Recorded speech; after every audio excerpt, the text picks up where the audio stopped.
দাঁতৰ এইটো গুটকা খাই পেলাই ষ্টেইন লাগিছে, এইটো কোলা কোলা। তো এইটো এটা মেচিন আছে, এইটো আল্ট্ৰাছনিক মেচিন বুলি কয়। এইটো দি পেলাই দাঁতৰ কোলা কোলাখিনি গোটেইখিনি চাফা কৰি দিব পাৰি। গোটেই দাঁতখিনি বগা হৈ যাব।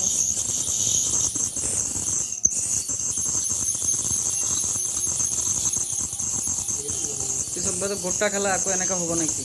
গুটকা খালে হ'ব, কিয় নহ'ব? গুটকা এটা কফ এটা থাকে আঠা, সেইটো দাঁতত লাগিলে ব্ৰাছ কৰিলেও নাযায়। গুটকা খোৱা বন্ধ কৰিলেহে এইটো ৰোগৰ পৰা ৰক্ষা পাব আৰু। নহ'লে আপোনালোকৰ দাঁতত এনেকৈ ষ্টেইন লাগিব, আপোনালোক তাৰপিছত মোৰ ইয়াত আহিব, মই চাফা কৰি মই পইচা পাম।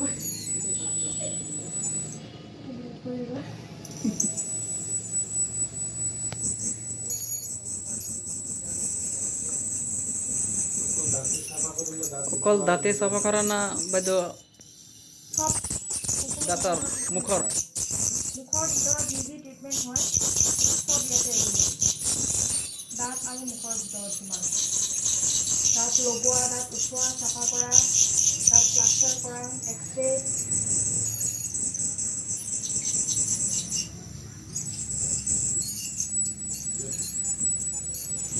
প্ৰতিদিনে পোৱা যায় সপ্তাহত হয়?